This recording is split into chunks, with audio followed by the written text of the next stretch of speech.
배우자의 부정행위를 법에 걸리지 않고 알아낼 수 있는 방법이 있다면 마음도 편하고 굉장히 좋겠죠. 자, 그것이 알고 싶다. 시작하겠습니다.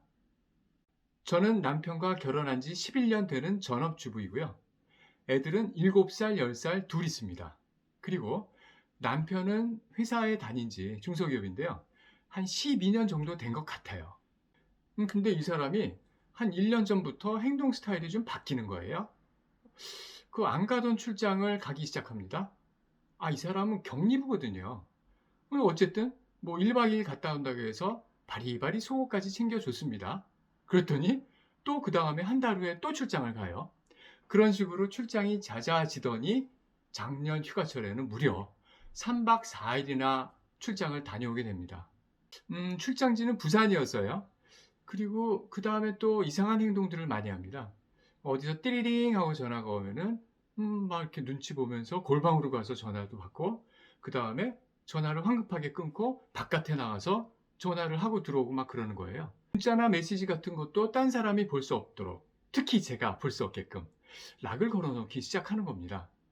자, 그전에는 그러지 않았던 그 남편의 변화된 모습, 거기에 의심을 가지기 시작했는데요. 가뜩이나 이 인간이 결혼한 이후로 처음에는 그렇게 사랑한다고 하더니 정말로 속을 썩였던 10년이었습니다. 심지어는 그 시부모님도 저를 하나밖에 없는 며느리임에도 불구하고 엄청나게 미워하셨고요.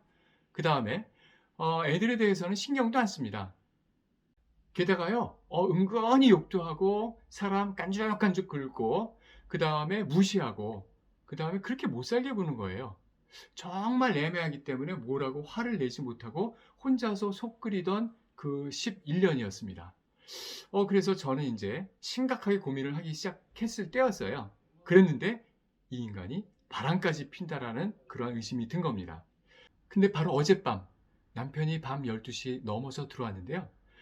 마루에서 잠시 그 핸드폰을 보다가요. 화장실 급했는지 핸드폰을 테이블에 놓고 들어갑니다.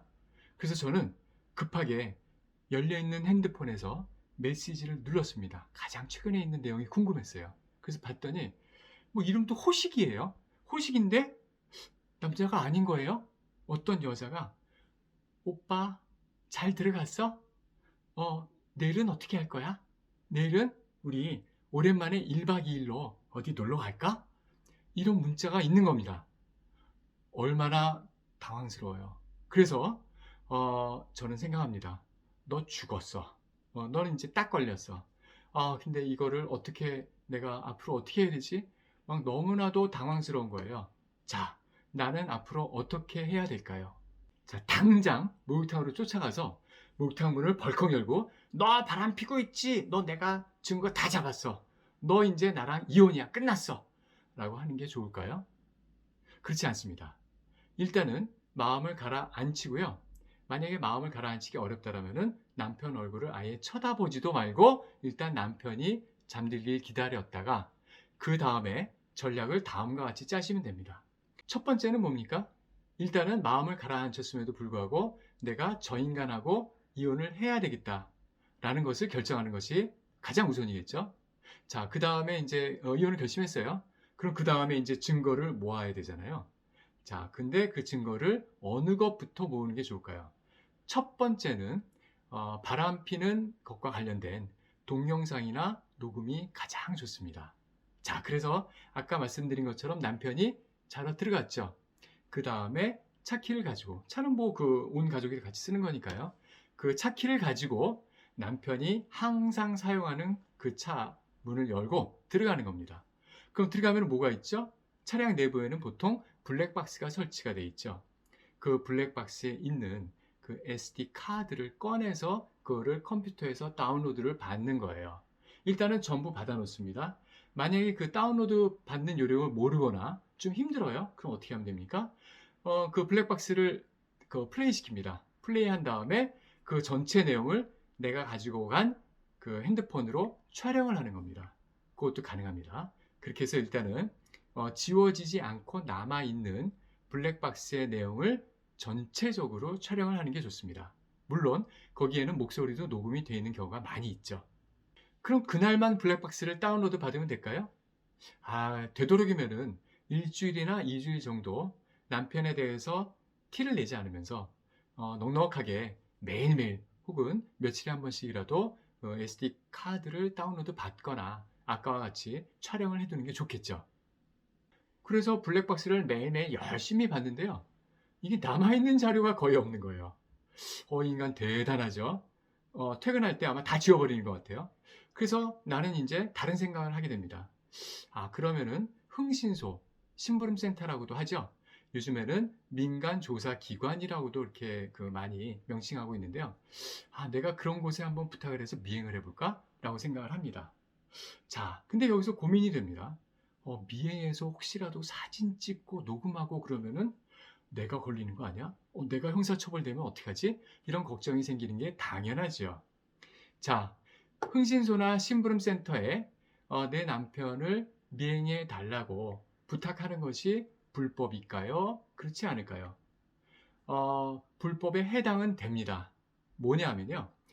남의 뒤를 쫓는 거는요, 미행하는 것은 경범죄 처벌법에 해당이 됩니다. 근데 그 형량이 10만 원 이하의 벌금이에요.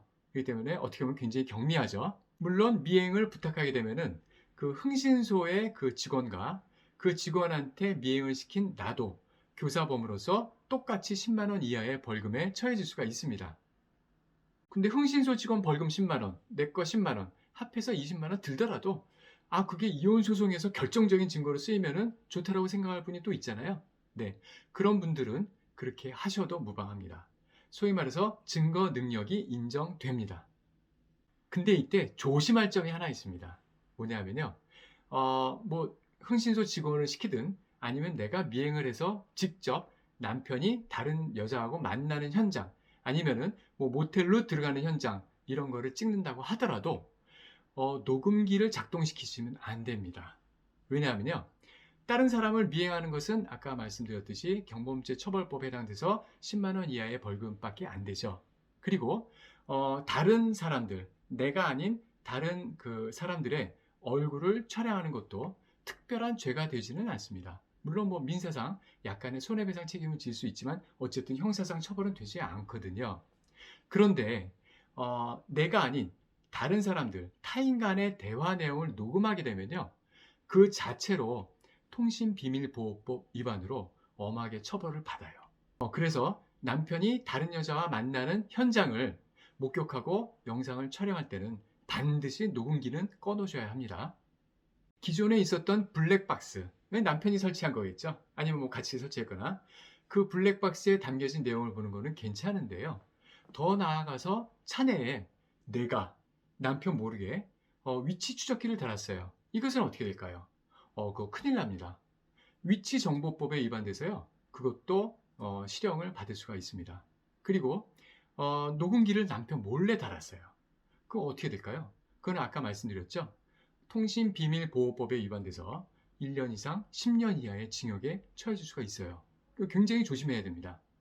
근데 불법이라는 사실을 모르고 이미 남편 차량 내부에다가 녹음기를 놔둬서 녹음하신 분이 있을 수가 있습니다. 이왕 녹음한 자료인데 너무 아깝죠. 그런 분들한테는 이렇게 말씀을 드릴게요. 그 자료를 절대로 재판부에 제출해서 이용하시면 안 됩니다.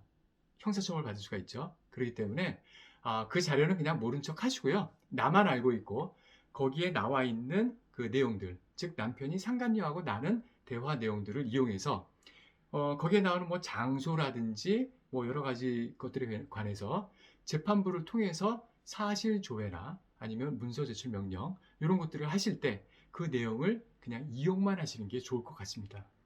다음으로 좋은 증거는 무엇일까요? 남편의 핸드폰 안에 있는 카톡이나 메시지, 사진 같은 것들이겠죠. 자, 그런데 보통 바람피는 남편들은 핸드폰을 당연히 잠가 놓습니다. 자, 이것을 남편이 핸드폰을 오랫동안 집에 두고 갔다고 해서 그 핸드폰을 들고 동네에 있는 컴퓨터 전문점에 가서 이거 락 해지해 주세요 라고 해서 만약에 그 비밀번호 풀었어요. 그 다음에 만약에 카톡 내용을 쭉 다운받고 거기 있는 사진들을 다 증거로서 쓰기 위해서 캡처를 해놨다고 했을 때, 자, 이것은 불법에 해당됩니다. 형사상 처벌됩니다. 형법에는 비밀 침해죄가 있는데요. 남이 허락하지 않은 이러한 핸드폰을 강제적으로 혹은 기술적인 방법으로 락을 풀고 그 다음에 그 안에 있는 내용을 열람하거나 복사했을 때는 처벌받게 되어 있습니다. 그렇기 때문에 그렇게 하시면 안 되고요. 이런 방법들을 선택하셔야 돼요. 아이들 같은 경우는 아빠의 비밀번호나 그 패턴을 알고 있는 경우가 꽤 있습니다. 그렇기 때문에 아이들이 그러한 그 비밀번호를 알고 있는지 먼저 한번 확인해 보시고요.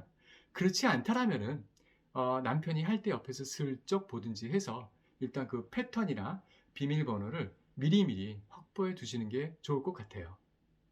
자, 이렇게 해서 카톡 일부 내용을 알아냈습니다. 캐치해냈는데 그걸 가지고 나중에 그 이혼소송의 재판부를 통해서 카카오 쪽에 사실 조회를 하면은 카카오 쪽에서 남편하고 그 상간녀가 그동안 나눴던 내용을 다 줄까요? 그거는 얻기 힘들다라고 생각하시면 됩니다. 그렇기 때문에 그 전화기 안에 있는 그 내용을 빠짐없이 전부 다운받거나 캡처하시는 게 좋을 것 같아요. 메시지도 마찬가지죠. 자, 요건 사이드 팁인데요. 그렇게 막 핸드폰을 뒤지다 보니까 상간녀의 전화번호를 알게 됐습니다. 근데 이름은 안 나와 있어요. 이름은 안 나와 있고 호식이라고 돼 있는 거예요. 그러니까 이 여자가 도대체 이름이 뭔지, 주소가 뭔지, 어디서 만난 여자인지 알 수가 없는 겁니다. 자, 근데 이 여자를 혼내주고 싶어요. 즉, 상간녀에 대해서 뭐 요즘에는 형사처벌은 안 되니까 손해배상 청구 소송을 제기하고 싶습니다. 자, 어떻게 하면 될까요? 전화번호를 알아내면요. 나중에 그 재판부를 통해서 각 통신사에 사실 조회를 할 수가 있습니다. 그렇게 되면은 상간녀의 이름과 뭐 주민번호, 주소 이 세 개 중에서 최소한 그 상대방을 특정할 수 있는 2개 정도는 알려주기 때문에 상간녀에 대해서 민사 소송이 가능해지게 되죠. 이혼 소송을 제기한 다음에는요. 남편이 사용하던 신용카드의 이용 내역을 반드시 사실조회 신청을 하셔야 됩니다. 카드의 이용 내역에는 생각보다 많은 정보가 들어있기 때문인데요. 예를 들어서 이런 것들이 있습니다. 그 인간이 옛날에 나한테는 항상 뭐 청주, 대전, 멀어봤자 부산에 출장 간다고 했는데 카드 이용 내역을 보니까 그 숙박업소들이 다 제주도에 있는 거예요. 그럼 나한테 거짓말을 하고 갔다 왔던 것들이죠. 그 다음에 나는 한 번도 받아보지도 못했던 여성과 관련된 의류, 보석, 심지어는 명품을 구입한 흔적까지 많이 발견됩니다. 금융 거래 내역도 반드시 사실 조회해야 된다라고 기억해 두세요. 거기에서는 모르는 사람, 호시기가 아니라 어떤 여자하고의 그 입출금 내역, 주로 이제 송금이죠. 송금 내역이 생각보다 굉장히 많이 발견되기도 합니다. 자, 아까 남편이 저한테는 거짓말하고 호시기하고 주로 어디로 그 출장을 갔다 온 것 같다고 말씀드렸었죠? 제주도로 갔다 왔다라고 말씀드렸잖아요. 자, 그러기 때문에 남편에 관한 항공편 이용 내역, 요것도 사실 조회를 해볼 필요가 있습니다.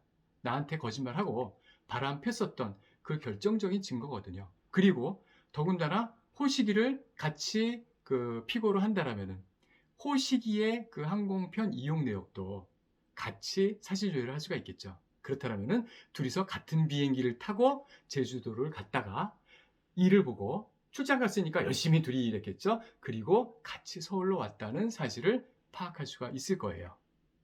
자, 이상의 내용을 잘 참고하셔서요. 나는 전혀 형사처벌 안 되고 남편과의 이혼 소송에서는 승소하시고 그 다음에 호시기에 대해서는 손해배상 청구 소송에서 꼭 승소하시기 바랍니다. 감사합니다.